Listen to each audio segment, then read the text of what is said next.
my pleasure to introduce Stuart Rose, Lord Rose as he became quite recently, becoming a Conservative member of the House of Lords, and one of Britain's leading figures in the retail sector for the last generation, man of huge experience, and someone with a perhaps slightly surprising connection with York. So I thought, Stuart, if I may, I'd like to ask you, first of all, to tell us what your original connection to York is. Good morning. The second question is, can you hear me? Good, excellent. Well, it's a great pleasure to be here back in York. I'm rather hesitant to tell you, the first time I came to York was 52 years ago. When I came to school here, I was at Bootham, which is a local school just on the other side of Bootham Bar, run by the Quakers, and I was deposited here at a time when the train journey to London was about 4 hours and 15 minutes, and I didn't see my parents again for 15 weeks, and I wasn't very happy. But it's always a pleasure to come back, and I regard it as home, really. And Bootham, of course, is a Quaker school, and I believe before that you were brought up in Africa and you went to a Roman Catholic school. But I just wondered whether Quakerism, which is a very essential part of the history of York and York business, Quakerism left its mark on you in your business philosophy, for example. Well, I hope it has to an extent. I mean, I've got a rather strange background, and I don't want to dwell too long on it, but my father, I'm a classic sort of immigrant to the UK, and immigration's a big issue in the UK at the moment, but, you know, if my father hadn't been allowed to come here in 1938, I wouldn't be here. He came here from China. He was an orphan. He was adopted by a Quaker spinster called Nona Ransom, who are quite a well-known Quaker family, and she sent him to Bootham. I was always destined to go to Bootham. Whether it was the right choice or not, I don't know. But yes, I had it inculcated in me. I never became formally a Quaker. You elect to become a Quaker when you sort of get to a reasonable age. But I enjoyed Quaker meeting. I enjoyed the ethos of Quakerism. I do like to think that I've taken some of what Quakerism stands for into my business life. And your business life, your first job, I believe, was in the BBC, another curious fact about you, but your business life was 17 years or so as a trainee and a merchandiser coming up through Marks and Spencer. And then probably some of the audience would think of you as a leading figure of the garment trade, of clothing retail, but actually you've done the whole range of retailing, including the Booker and Iceland, the big food group, and latterly chairman of Ocado, the online grocer. Question about the British retail industry. We think of a sort of British retail genius. We think we're good at retailing.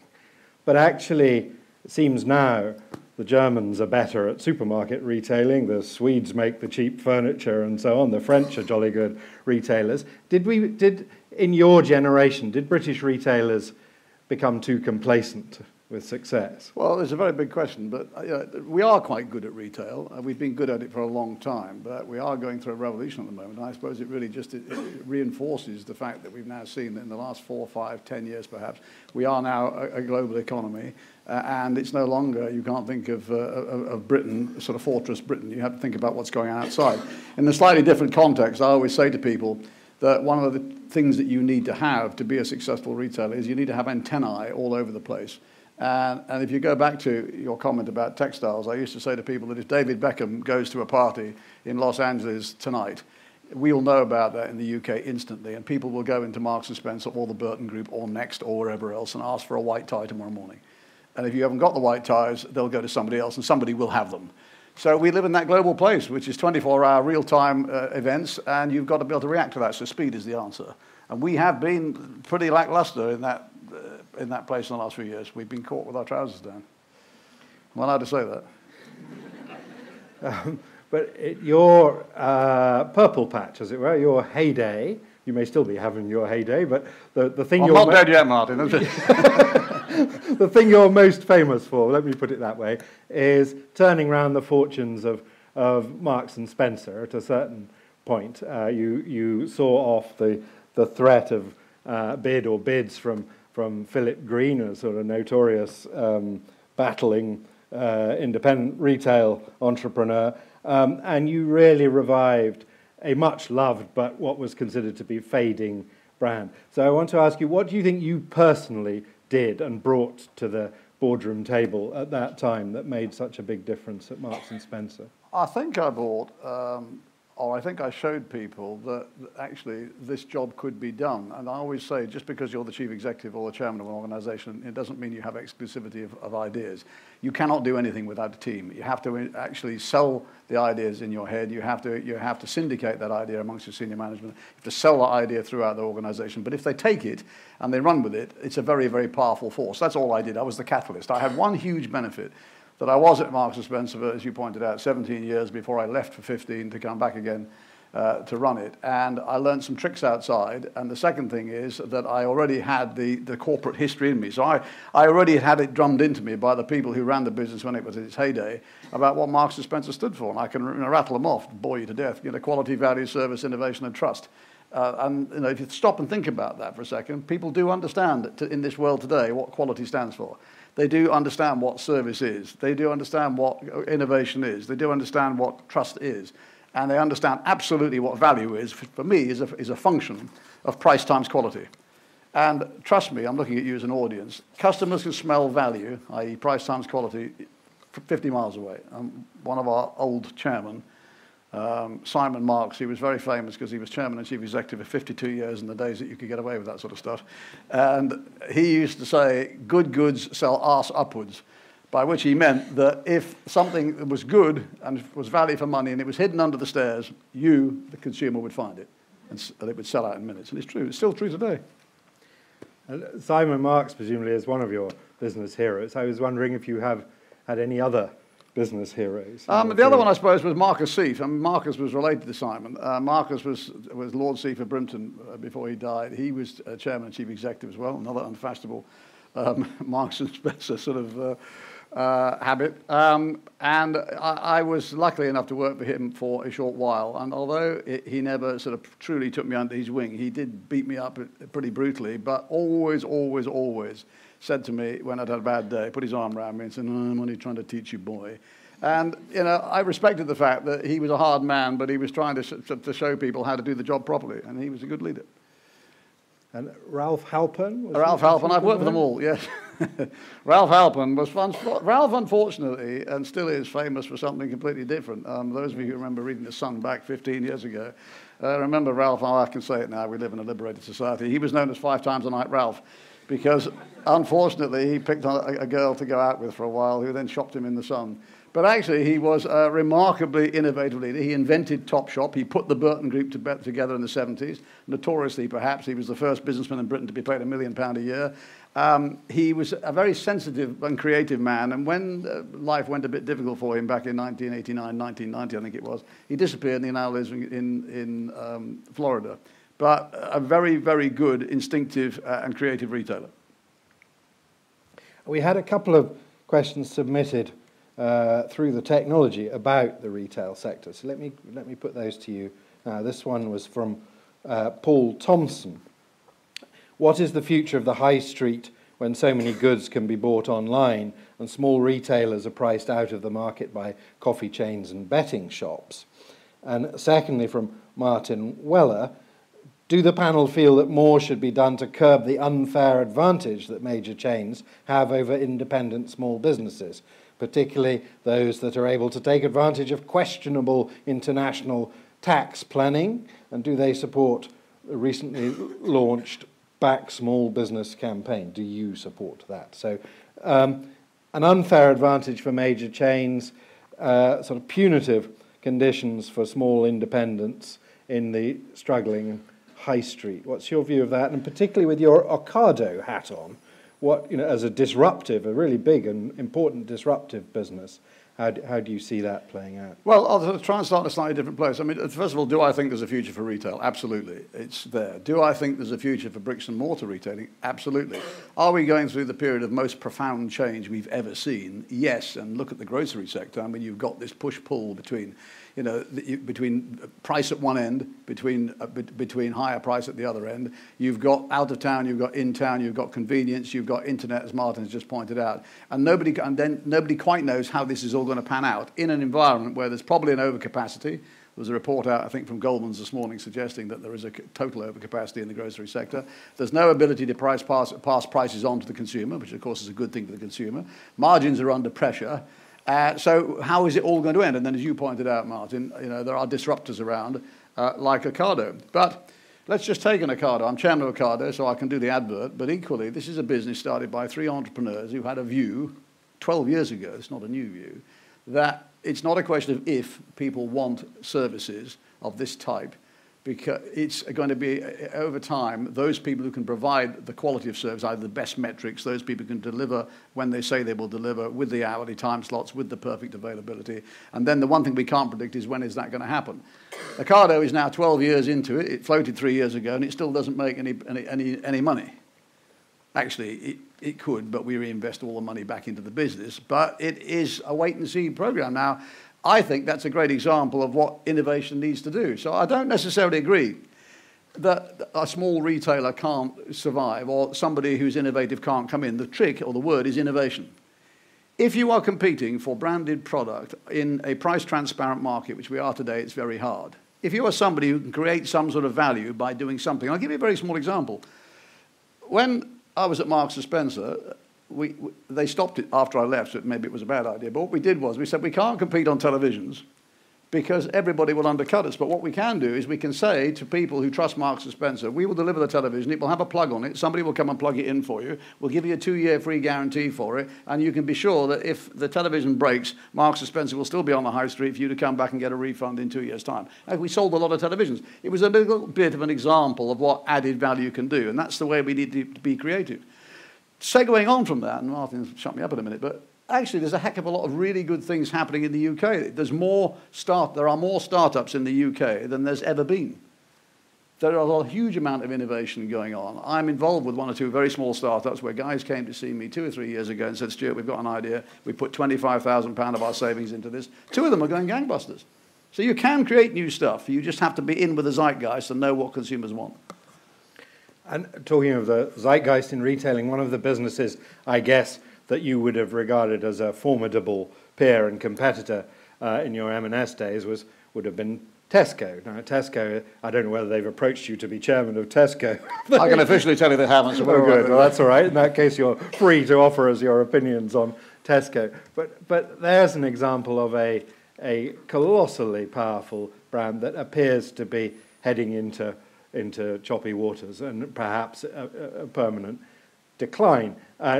That was said of Marks & Spencer several times over its modern history, but Marks & Spencer has always come back. If you suddenly were parachuted in to Tesco, what might you be thinking needs doing there?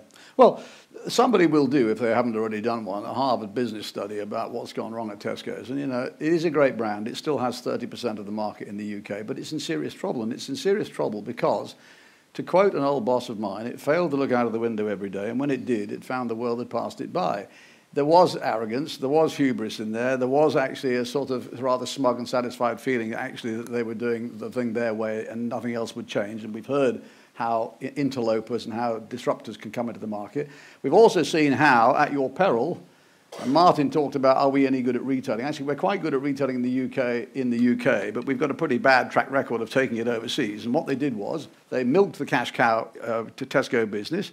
They invested hugely in the States, hugely in Southeast Asia, in Korea, in China, and whatever else. Failed to invest in the UK business when other people were investing and found that they were suddenly very wanting. Then, of course, they had the classic thing. They had a succession which didn't work, and the rest is history. And some pretty bad things. Do I think they'll get back? Yes, I think they will. Do I think it'll get worse before it gets better? Yes, because the grocery sector is in massive disarray. We can name these people. Morrison's are having a tough time. Sainsbury's will have a tough time. Tesco's are having a tough time. Lidl and Aldi are having a fine time. And at the other end, those people who can afford food which is mainly innovative food of a higher quality, like Waitrose and Marks & Spencer are doing pretty well. But there's a really difficult time for the middle sector. Does anybody like to ask a question, particularly about the retail sector and about the future of the high street? Would either Paul Thompson or Martin Weller like to ask a follow-up question to their question? Any hands flying up? If not, I'll just carry on suavely from here. No, I don't see. Oh, here's one. Thank you. What was my question on Martin Weller from Federal? Good. Perhaps stand up so everybody can hear. If you... I'd rather not, actually. I'm so sorry. Really, you didn't quite answer my question, which was that should more be done to restrain some of the advantages that big business are able to bring, particularly those that can use their international movement of money to avoid paying taxes in this country and that type of. Well, I kept away from that mostly because it's not my specialist subject. Actually, Martin wrote about this a few weeks back, I think, about the difficulties, if you like, in trying to put to get a tax regime in place, particularly in the EU, where actually it's not predicated to be able to do that. But Martin, I think you're probably better qualified than I can to answer that one. It's a very difficult subject. Do I believe that companies should pay the right sort of taxes in the right havens? Yes, but it's up to the politicians and it's up to the regulators to put the right regulations in place for people to behave properly. Do I believe as a chief executive that it's my obligation to minimise the tax on behalf of my shareholders? Yes. Do I believe that I should be pushing myself into a place where it is contentious or where there is a case about whether I'm actually acting morally or whether, then no, I probably shouldn't, and businesses should step back from that. But there is a lot of grey area, which is mostly caused by the greyness of the law and the bureaucracy, rather than actually what businesses are doing. Martin, you're much more qualified than I am to answer this. Well, no, I don't think you want to hear from me. All I would say is I'm still boycotting Starbucks for tax reasons. Though I've never looked into the tax arrangements of Costa, which is part of Whitbread, which probably has some very clever tax accountants too. But let's keep the conversation moving. Let's hear more from Stuart. So another question I had from through the internet was about green issues. So you were, Stuart, the architect of something called Plan A at M&S, which was a policy of environmental responsibility and carbon reduction. At the moment, we've had the former Environment Minister, Owen Paterson, saying we should suspend the Climate Change Act. The tone of coming from now your political colleagues, David Cameron and George Osborne, is even going as far as using the phrase green crap and, you know, de-emphasising wind farms and all that stuff. Is business able to step back a little from the responsibilities it felt it was going to have to take on in that area? Your sort of Plan A thinking, is that fading into the background, or do you think they should just do it anyway? I think it's become incredibly more important. I think, actually, that if we ignore I mean, first of all, do I believe that there is something going on? Yes, I do. I know there are some very eminent brains around, led by people like Lord Lawson, who say, no, there's nothing going on. But actually, I ask a different question. Can he afford to be proved wrong? He'll be dead and buried by the time he is proved wrong, right? But your children and your children's children won't be. I think we do have an obligation. Of the largest 100 financial entities in the world, 63 are corporations and not countries, not governments. So companies, you know, have a huge responsibility to start doing something. If you go and do research amongst consumers, doesn't matter whether they're consumers of widgets or consumers of Swiss rolls, they actually do care about it. There are very few real flat earthists, and people actually don't necessarily want not to do something. This is bad grammar. They do want to do something, but what they want is they want to do something which is practical. They want to do something which is not going to cost them money, and they want to be shown how to do it, and they don't trust governments to do that for them. Am I disappointed in the current government, who said they would be the greenest government ever? Yeah, I am a bit disappointed. Do I think what the previous minister said was rubbish? Yes, I think it was rubbish. There is no doubt about it that a sustainable business can be a more profitable business. We proved that in Marks & Spencer in Plan A. Al Gore has written about it extensively, but it's been proven now by many, many companies around the world, and thankfully, there is some traction. But because the economy looks like it's possibly wobbling on a global basis at the minute, this is not a reason to stop. Actually, I think it's a reason to continue to innovate in that area, because it goes back to the comment I made earlier that you have to keep innovating. And one of the ways you can innovate to get consumers is to innovate through sustainability. So there's plenty of opportunity in that space and an obligation on all our parts to do something about it. Remember, anybody born today has got, in the Western world, has got a very great likelihood of living 100 years. Right? There's the first person to live 150, I'm told, was already alive. So, you know, that's quite scary, because, you know, I'll be dead and buried, but there's a lot of problems if we don't do something.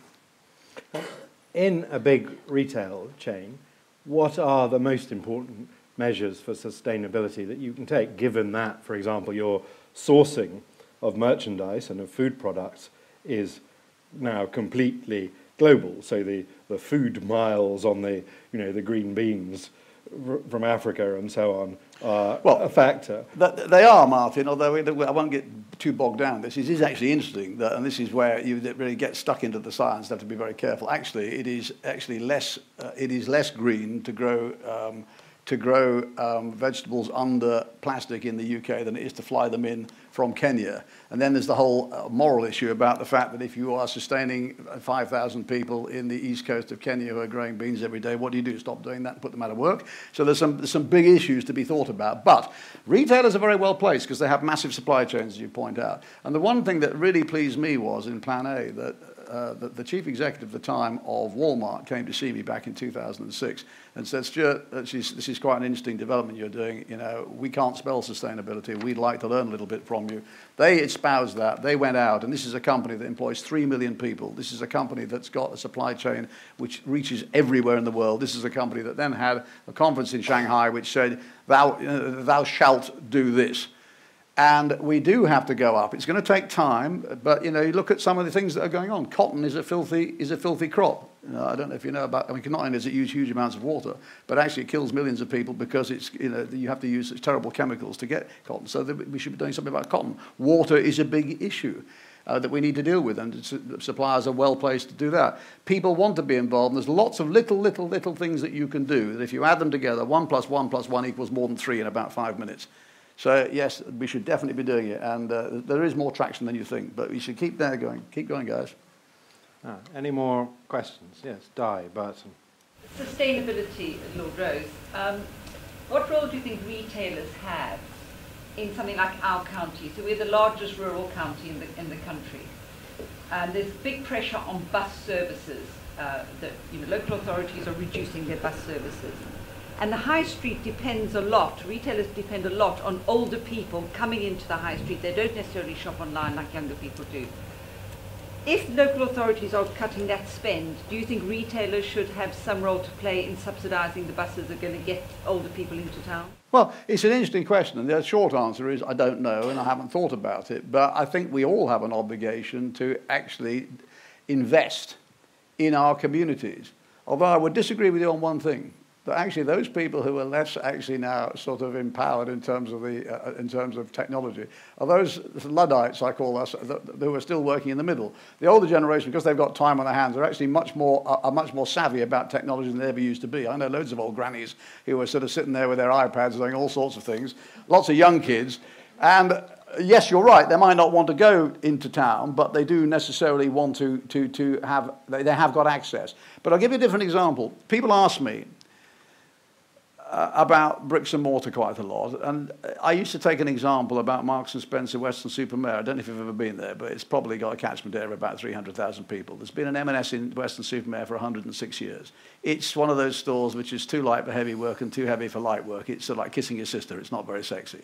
And it's got a reasonable offer of food, and it's got a pretty pathetic offer of textiles. So I say it's not going to close down because there's demand there. But what might happen is that space will be reduced to practically nothing on textiles, but it will have the essential things. So it'll have tights for ladies, you might have a lad in their tights, it'll have the kids' white socks, men's white underpants and vests and shirts and whatever stuff, really basics. It will have technology, which is fantastic, which means that if you go in by, I don't know, 6 o'clock that evening, or do it online by 6 o'clock that evening, you can have access to the whole Marks and Spencer catalogue, providing it's in stock, and have that delivered there for opening time the following morning. But it will have a terrific food section, and the spare space might be used as some sort of community centre where you get deliveries done and share that with your Amazons and with your Marks and Spencer and with your Next and whatever else. So you'll sort of reinvent the old community centre, but it won't disappear.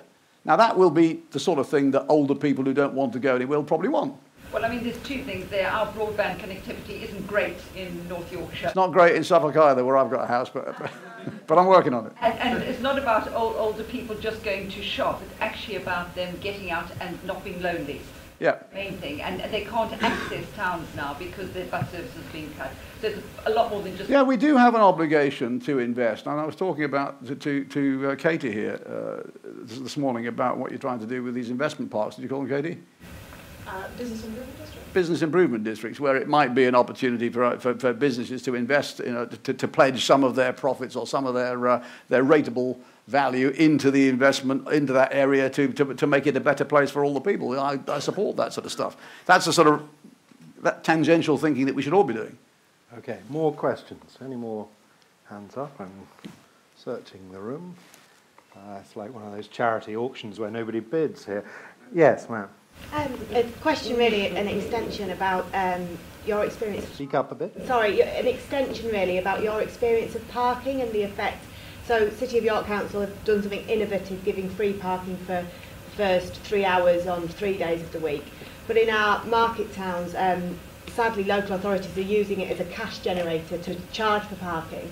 What's your view on the impact parking and parking regimes has on local retail? Well, it goes back to the point that is it Di, is it? That Di's just raised this now. I mean, it's insane. I'm having a little argument in Ipswich where I've got a cottage in Suffolk I go to, and the Ipswich Council say, you know, can you help us think about how we make Ipswich better? I said, well, you can stop charging ridiculous prices to force people to go away from the city centre. You know, so, you know the answer to the question. Yeah, but it's nice to hear you say it, because we bang on about it and they don't listen to us. But you've got to, you see, what you've got to keep doing is you've got to keep, you know, as an old boss of mine used to say, Stuart, you know, if somebody slams the door in your face, just keep knocking. And it is sometimes quite tiresome, but you've just got to keep doing it. But if enough people keep saying it, what is the point of having an empty city centre? People do actually want to come. And so that's one end of the spectrum of infrastructure stuff that's been referred to this morning. At the other end of it, of course, is high-speed rail, either north-south or across the north, and the whole big subject matter of George Osborne's idea of a super city linking the conurbations of the north and so on. What's your view on all of that? Do you think that's well? Listen, the economics pie in the sky or quite a good thing? The economics we can have an argument about. I think it's fantastic that we have even got the ability to be able to think about investing those sorts of sums. I think it's absolutely got to be done. I think it will transform what we see in Britain in 30, 40, 50 years' time, as they'll be long dead and buried. But it's no different to what our Victorian forebears did when they did the transport links with canals and whatever else back in the 17th and 18th century in the Industrial Revolution. It's got to happen. But, you know, everybody's got a reason, not in my backyard. It will disrupt some people. It will be, some people will find that they're going to have to sort of, you know, be disrupted. But it's essential if we want to be a nation that is going to compete in the world in the 21st century. And that's what we do want to be. Just in the same way I fundamentally believe, and you know, Mr. Slot, that we should be building a third runway at Heathrow. You know, you're not going to be able to build a new airport in London, even if you did do it in the Thames Estuary, which is now being debunked, in less than 30 years. I mean, you might be able to do it in 15. But the fact of the matter is, you only have to go and stand there and see the number of people who are trying to get into the UK to do business. Well, I'm afraid that's what we're in business. We're in business to do business, so we need to be able to provide the infrastructure. I think we will all sit back and wonder about what a fantastic investment it has been. And it doesn't matter which party you come from, I think we should all support it. Without knowing the answer to this question... I don't know the answer to any questions. But with the third runway question, surely if HS2 were a reality, or even we looked to the Japanese to bring in actually high-speed trains, medium-speed trains, couldn't we use more of the capacity, runway capacity from Manchester, Birmingham, Leeds, Edinburgh, Glasgow? Listen, the answer is yes. I mean, if you go to Shanghai, I was there recently, and you take that high-speed train from the centre of Shanghai to the airport, it gets you there in minutes. But I suppose it depends on how long that journey would be. I think if it's 45 minutes, it would be, you know, probably not quite as exciting. But if it was 25 minutes, fine. It takes you that long to get in on the Paddington Express. So yes, I think we should look at all these things, and that's the sort of investment that we should be making. Now, the difficulty we've got, as you know better than I do, is that we've got a very congested country, particularly in certain parts, and, you know, the planning regulations and or whatever else, and we can't just trample over people's rights as we do in China to an extent, but nevertheless, we do need to invest. Yes, ma'am. Isn't there a choice, though? We've only got limited resources, and people here have been complaining the ring road is permanently blocked in York. Would it not be better to free up the periphery? The main lines, the East Coast main line is already very efficient, so maybe it's capacity issues. Well, I mean, I don't know enough about the local issues, but somebody told me this morning, Katie again, actually, that the road issue is an issue. Yes, then it's prioritisation. I mean, as it happened, I think the journey from London to York, as I took this morning, which arrived 2 minutes early at 1 hour 48 minutes, is pretty okay, right? But if I can't get round the road when I get here... Yeah, but, you know, talk to your council. Talk to local government. Okay, I think we've probably done that one, given that it's not your mastermind special subject. Any more questions? I've got some more, but I can see Lots of hands up now, that's good. One. Business. You mentioned Ocado in the terms of all the profits, I think all the profits being reinvested into the business. Could you tell us a bit about what the pros and cons of that business model are, please? Well, I suppose the pros are that we are trying to, first of all, people want to eat. And people want goods and services. I suppose if you look over a 50-year period, people are getting time poorer and cash richer. And there is no service for those people who want a service delivery at home. So we are the first people who are trying to provide that on a national scale, on a uni brand. But other people provide it. Tesco's do home delivery, Sainsbury's do home delivery, etc. But that is what we're trying to do. Now, if the question is it more green or less green? Actually, it's more green because we don't have to light 300 shops around the country, and our carbon footprint is less than it would be if we did, even though we have got a lot of lorries. But each lorry can deliver to up to 50 households, so it's actually quite effective as a model. But as I pointed out, as yet unproven as a commercial investment because it doesn't make any money. But it's all about supplying people with what they want, when they want it, and how they want it.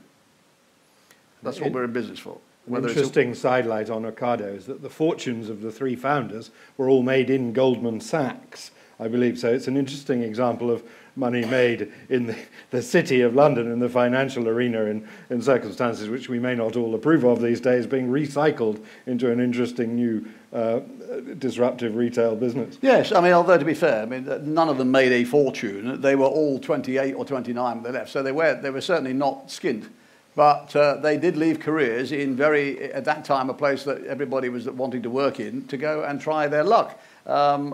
Two of them have now left the business. Tim is still in the business as a founder. He's got pretty substantial wealth on paper, but it's not realisable because he can't sell the stock.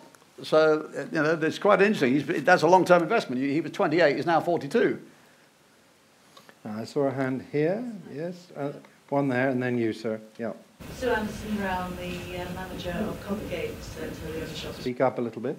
City Centre. Coppergate. And I have to say I'm a fan of Ocado. I think it's a fantastic service. I'm normally a Sainsbury's or Aldi customer, and I think Ocado is superb. What do you think would be the next stage for Ocado in actually looking and bringing the brand to the high street? Because there is still a definite need for good quality supermarkets and food offers in city centre locations.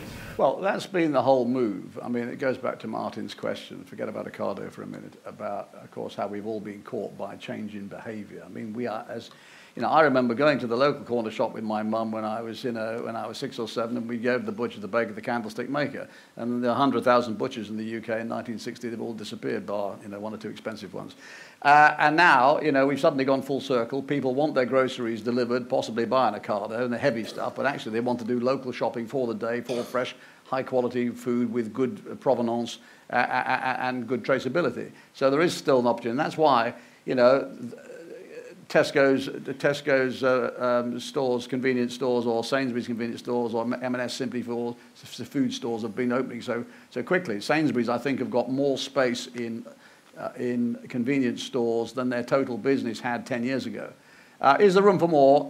Probably. I think more artisanal type stuff. We're seeing it. There's plenty of opportunity for people to develop those sorts of businesses. And that's why we've become a bit more of a cafe society, etc. As far as Ocado is concerned, I can say pretty definitely no, thank you very much indeed. Not for us.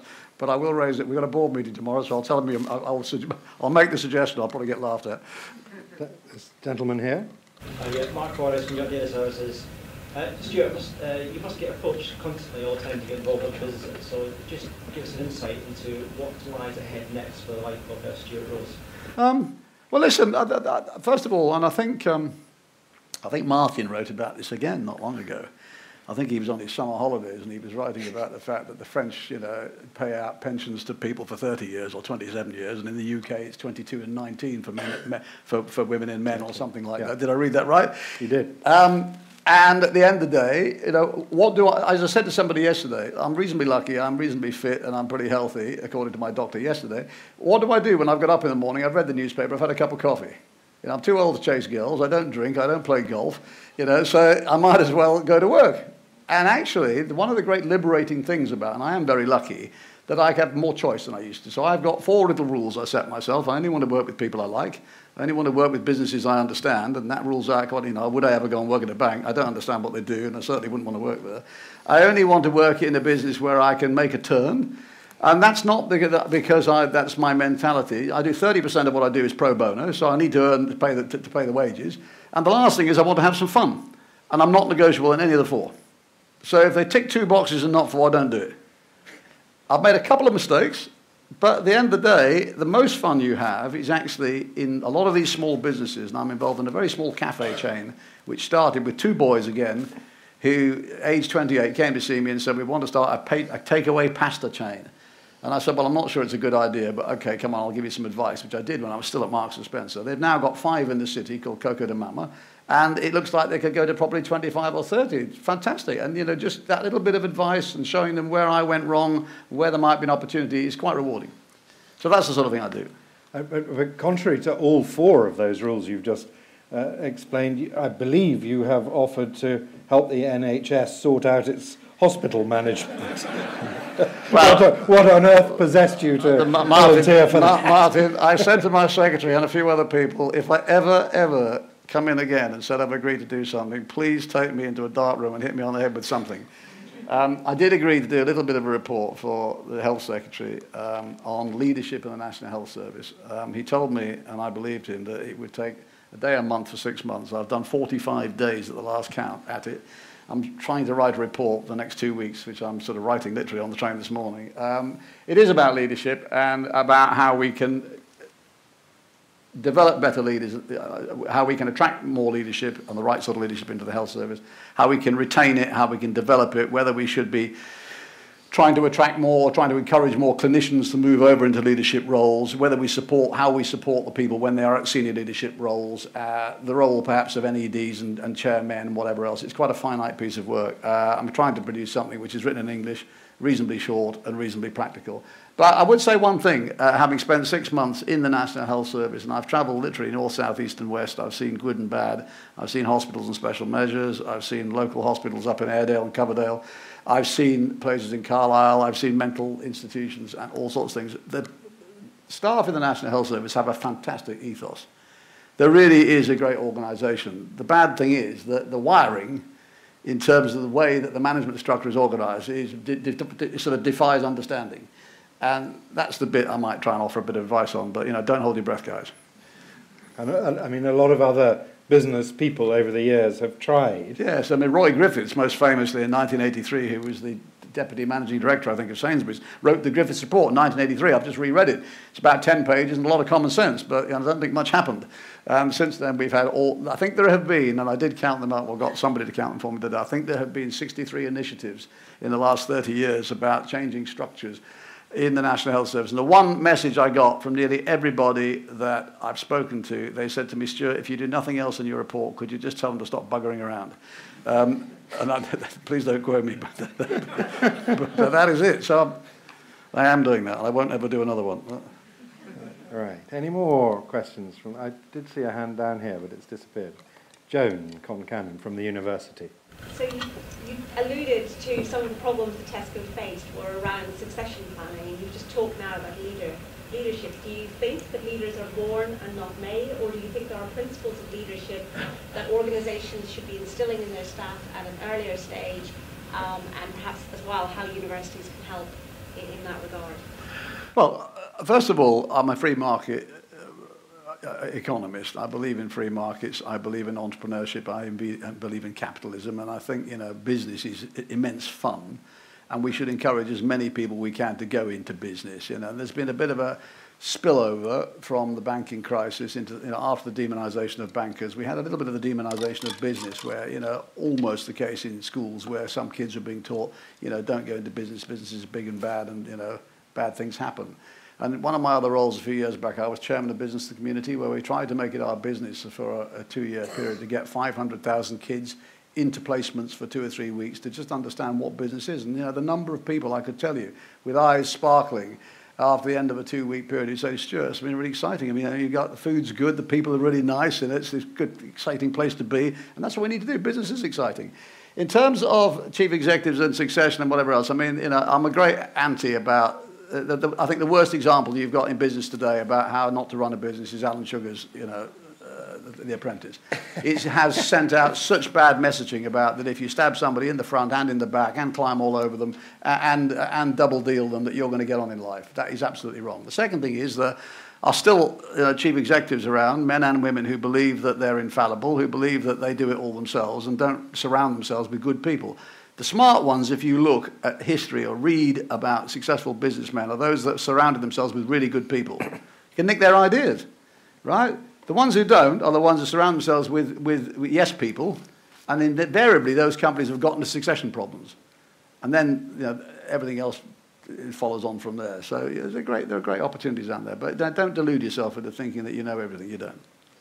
And I mean, on that subject, you controversially moved up from chief executive to chairman of M&S, which is hardly ever done these days. And I was looking up some cuttings. My friend, and no doubt your friend, Judy Bevan, described you as holding M&S to ransom at the time in some way. But do you think there's too much emphasis on hiring in and on the sort of short lifespan of the chief executive and the chairman who comes from somewhere else and doesn't actually really understand the business? He understands some other business, but not this one. Do you think that's all gone wrong, and that hierarchical promotion within a sort of collegiate body was actually a rather better model? Well,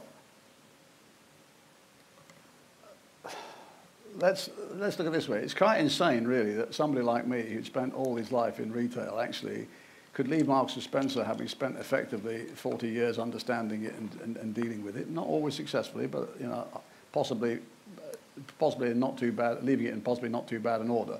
Could actually then go and become chairman of Tesco's the following day. I mean, as it happens, I didn't, but I could have done, or I could have become chairman of Next. I mean, why would you want to go and do that? If you were an investor in Marks & Spencer, you'd want to keep all that knowledge in Marks & Spencer. Equally, you could argue, and you know, picking on people, we've had a chairman in Tesco recently who didn't understand the back door of a shop from the front door of a shop. Now, you know, how can that be of any help to a chief executive? What you need is somebody who does understand retail. So they've now woken up to that fact. So I think governance has gone too far over the years. I think they have got these rules. And it's very interesting. I used to go to, I can name them, Legal & General. Used to be a shareholder in Marks & Spencer. They're tracker funds. They're shareholder in all the big FTSE 100 companies. You go and see the people on the left-hand side of the corridor, and they'd be the people who own the stock. And they'd say to you, Stuart, tell us what the strategy is. And they'd say, yes, we think the strategy is absolutely fine. Very nice to see you. See you next year. Oh, by the way, just before you go, could you go into the right-hand side room and see the governance people? The governance people would close the door and beat you up with a rubber truncheon. And you'd say, well, hold on a minute. I've just seen your friend, and he's quite happy. Oh, yes, but Stuart, you know, this is really quite irregular. You can't possibly have this, and we're going to have to red top you at this, and we're going to red top you at that. And it's quite upset. So it is a sort of quite strange world we live in today. As it happens, the corporate governance people, during the corporate recession, for some reasons we can understand, have gained in the ascendancy, but I don't always think it's to the best interest of the shareholders or indeed the business and every time. So in my case, and my excuse is the following, I came back to the business when the business had lost its previous two chief executives. It had thrown out 3,000 years of experience under the previous management. We were desperate, not if it was a football analogy, to get a team on the pitch, not to get a first division team on the pitch. It took us 5 years or 6 years from 2004 to 2009 for me to do that. I was ready to go. In fact, I should have gone because the share price was nice and high. I was still reasonably fit and active. And the board said to me, Stuart, we don't want to go outside of a minute. We want to see if we can develop some internal people. Would you stay on? And they came up with the idea with me. I mean, I did accede to it, of saying stay on as chairman, try and develop a chief executive. All hell broke loose. As it happens, when I eventually did leave, we appointed an outsider. But I think the board came to a good decision. Now, if you look at the construction of that board at the time, these were heavy hitters. Jan du Plessis, who's chairman of Rio Tinto, is not somebody you can take around the back and hold to ransom, as Judy Bevan suggested. Neither was Steve Holliday at National Grid. So we had a supportive board who decided. Now, it was judged to be the wrong decision, but we made it. So, you know, that's life. I would say one thing. It will put off other boards doing possibly the right thing in the future, which is a bad thing. And the second thing is boards are charged by shareholders to make a judgment on what they think is right for that business until those shareholders decide that that board shouldn't be there, usually through the chairman. So, you know, that's what, if that's how you've got to structure, let the board manage the business. Great. Well, now I think we've got about 5 minutes left. So, are there any... The movie starts in a minute, guys. Any final questions, particularly questions relating to York and Yorkshire and the issues that the previous panel were discussing? I can see one hand up there and one here. So we'll take those two. I'll take both of you and then we'll... Go ahead. Lord Stuart, Lord Rose. Call me Stuart. Nobody. I feel a bit like a rapper if you call me Lord Rose, right? I started my career off with Marks and Spencer's as a management trainee in the time that you weren't there. But it did teach me a lot about just-in-time distribution and something I've been able to apply to my own business here in York. The issue is we have continued growth of digital businesses that are all supplying those services like Ocado. It is undermining the presence on the high street of smaller retailers in our city centres. And they are doing far much more than just being a consumer face to those wider distribution issues. We've already talked about this morning about challenges we have on our road infrastructure, and that is not being eased by all these large conglomerate lorries wanting to make their way to our cities for all these independent individual stores. We don't need any more chain retailers like Morrison's, Tesco, Sainsbury's coming into the city centres. They have contributed a greater challenge, whether it's in policing, social behaviour or other. What will these larger retailers do to work more collectively and collectively together to help our cities like York to face these challenges? Because at the moment the only voices that are coming to the table in our cities are those of local independent businesses helping the city face those challenges. Thank you. Terrific question. Let's take the other question and then we'll sort of wrap up, Stuart, if that's okay. I'm going to put the political elephant in the room. EU membership and the movement of labour, and how do you think that will affect our economy if we haven't got the free movement of labour? Blimey, it's two difficult questions. Listen, two very different things. I understand your heartfelt sort of plea on the back there. Let me just put it slightly the other way around. I mean, first of all, some big companies, one of the ones I used to work for was one of them, are quite actively involved in the community. I mean, M&S is actively involved, and I think still is in the local communities, and we try to get our store managers, or we used to try and get our store managers involved. I put it a slightly different way around, though, about how hard it is for people. First of all, I gave you a clue earlier on about innovation. If you can innovate, then you can find a way of running a successful business. But when I went into retail back 45 years ago, whenever it was, I was taught that the customer is king. But actually, the customer isn't king anymore. The customer is now master of the universe. They want what they want, how they want it, and when they want it. And our job, doesn't matter whether you're running Marks and Spencer or you're running the corner shop making cupcakes, is to provide them what they want, when they want, and how they want it at a price they can afford. And that's the world we live in. So it is difficult, but it's to the good of the consumer. And I suppose if you go back over the last 30 years, it doesn't matter what flavour of government we've had in, governments ought to be pretty pleased, actually, that whether it's the electronics, whether it's clothing or whether it's foods, the cost of those goods has never been so cheap. So the consumers benefit. It's helped keep the cost of living down. And everybody is, generally speaking, despite the fact we've had the worst recession in 50 years, 30 years, whatever it is, actually better off. And hopefully in the next few years we'll start seeing an improvement again in real income. But it's a tough one, I understand. Cooperation is the answer to your question. Everybody has got an obligation in the community in which they work and serve to actually play their part. And that is what local communities like this should be doing. It's not easy, and one of the most uncooperative groups of people are retailers, I accept. You know, I remember going to see the then minister, I've forgotten who it was, back in 2005 when we were going to put a 5p levy on carrier bags, and I tried to get the chief executive of Tesco and Sainsbury's and everybody else in for the meeting, and they all flat refused to participate, so we did it on our own. But sometimes you've got to go and show the way and be a little bit of a sort of, you know, a little bit of a loner. But cooperation is the answer.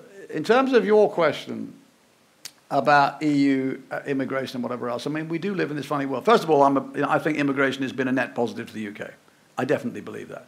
But, you know, there are no doubt about it, is where does the line draw? If there are people coming here to work on a bona fide basis who are putting in a good hard day's work for a job that needs to be done where actually nobody else wants to do the job, and there are many of those, fine. If there are people who come here who are sort of literally just living on the benefit system, then we should do something about that. The complexity then goes into the government's issue about, you know, we're members of this club, and how do you get those rules changed? And this is going to be a debate that goes on endlessly between now and May the 10th, and they won't answer it on May the 10th. But let's see. But you know, I'm pro-immigration. But you know, I pointed out at the beginning, my dad was an immigrant to this country in 1939, and if you go and look around in the UK about what has made this country great over the last 300, 400, 500 years, whether it's the, you know, the immigrants coming from the Pale of Russia, whether it's the people coming from the French Revolution, whether it's people escaping persecution, wherever, we've taken them in by and large, where they have actually accepted and understood the rules and been prepared to work within the system, it's been to our benefit. I really do believe that.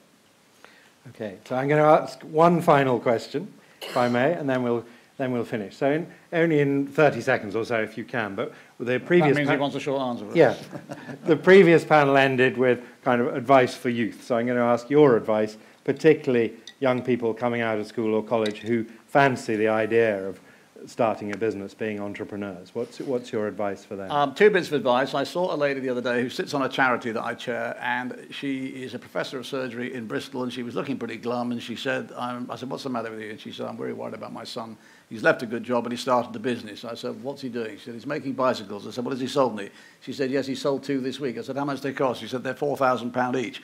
So I said, so what are you worried about? My own son, who lives in Sydney, Australia, was a banker. I shouldn't mention that, but he was. He gave up banking about a year ago, rang me up one day. He'd had a bad 2 years, just really wasn't enjoying it. I never really thought he was going to take to it, but he learned a bit about money and balance sheets and whatever else. And he started a Pilates studio. And I saw him in Sydney last weekend because I had to go there for a meeting, and I kept caught up with him. And the business isn't doing very well. He has got an unplanned baby with his wife, happened at the same time. They're living in a tiny flat. They're a bit skint.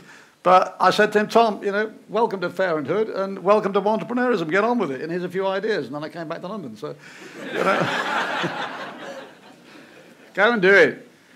When I was at M&S the first time, my father was horrified that I left after 17 years. He said, what about your pension? What about your career? Whatever else. It was the best thing I ever did.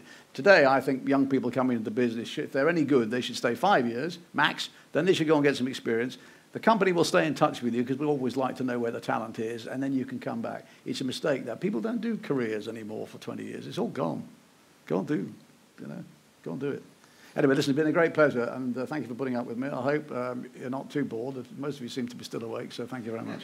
Stuart, ladies and gentlemen.